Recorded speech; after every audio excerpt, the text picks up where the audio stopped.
Froggy the Gator peered through his pirate telescope. He looked seriously into the ocean depths that lay before him. He knew this was no ordinary fish. He knew this fish was special. He felt somehow drawn to this fish. He felt this fish was calling to him. He couldn't quite put his finger on it, but as he peered through the telescope, the salty sea air whipping around his knit-cap-covered head, as he hovered in the icy waters, he felt his destiny somehow intertwined with this creature. "Men," Froggy the Gator shouted to his friends, "there she is, right due ahead," and he pointed to his first mate, Mr. Hummus, and his deckhands, Tomato Hedgehog and Wormbird, and they all peered along with Froggy into the dark, beady eyes of the great creature before them. Then, all of a sudden, the sea captain pirate Froggy and his friends were interrupted. "Hey guys, I got us some popcorn and pretzels." It was Daddy the Gator, and he was smiling as he walked towards the boys, interrupting their imaginations.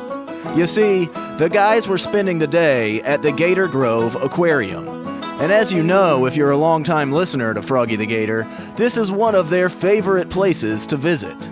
They like to see the sea turtles, the beluga whales, the horseshoe crabs, the graceful manta rays, but most of all, they liked to see Goose.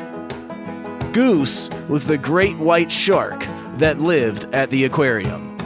Goose was absolutely huge. He was enormous, in fact, a prehistoric beast living among us in our modern times, and he was one of the main attractions at the Gator Grove Aquarium. And today, as Froggy the Gator and his friends pretended to be sea captain pirates searching for the beautiful and majestic creature, they had come face to face with Goose himself as he peered back at them from his side of the tank. "Oh yeah, okay, thanks Dad," Froggy said to Daddy the Gator, as the guys all started eating their popcorn and pretzels while Goose sat still, peering at the boys with his dark black eyes. They really couldn't believe how still Goose was being. "I thought sharks weren't supposed to sit still," Mr. Hummus said to his friends. "Well," Froggy said, "all sharks aren't like old Goose here." And just as Froggy said that, all of a sudden, whoosh! All the lights in the aquarium went out. It was pitch black. "Oh no," said Froggy, "a power outage? What's going on here?" And then, as quickly as the lights went out, they came back on. And as Froggy and his friends looked to Goose's tank, they saw him dart up to the surface, probably swimming 50 miles an hour, strong like a torpedo, but obviously confused and scared. "Whoa," said Tomato Hedgehog. "I've never seen a shark swim that fast in person. You think the lights going out scared him? Or where do you think he was going?" "I'm not sure," responded Froggy the Gator, "but it must have had something to do with the power going out. Goose definitely seemed spooked. We'd better investigate." So the guys imagined again that they were sailors, brave, courageous sailors, hot on the trail of the mysterious Goose and the cause of the power outage.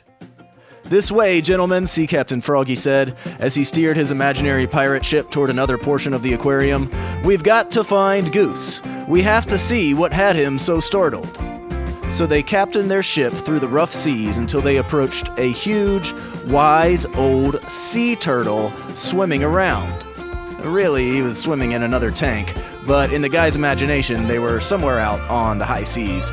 "Terrence," Froggy said, "is that you?" as he shouted toward the sea turtle. And in case you forgot, Terrence the sea turtle was their friend who had helped them out with adventures in the aquarium before. And he was a sight for sore eyes for these sea captain sailors on this particular day. "Oh boy, hey fellas," Terrence said. "I sure am glad to see you. Have you heard? Have you heard about what's been happening at the aquarium?" "I think so," said Mr. Hummus. "Are you talking about the lights going on and off?" "Yes," said Terrence, "and you guys are just who we've been hoping to see. Because nobody knows what's going on, and all of the sea animals are in quite a fright." "That explains Goose," Froggy said to Terrence.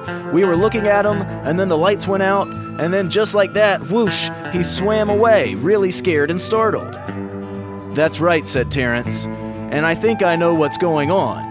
You see, there's been a big old alligator in the aquarium. And alligators aren't supposed to be in the aquarium, they're supposed to be in the zoo. But this alligator snuck in somehow, and he's been walking around all day, turning out all the lights.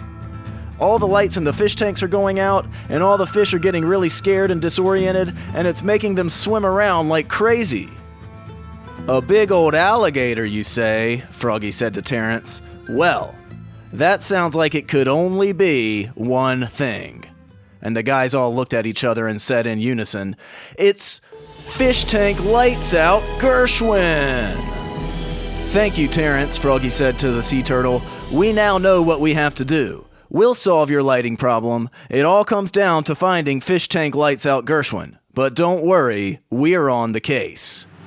And so the boys set out on the high seas once again, sure of their mission and confident in their next steps. Wormbird manned the sails, Mr. Hummus was in the crow's nest keeping a lookout, while Froggy and Tomato Hedgehog navigated the mighty ship.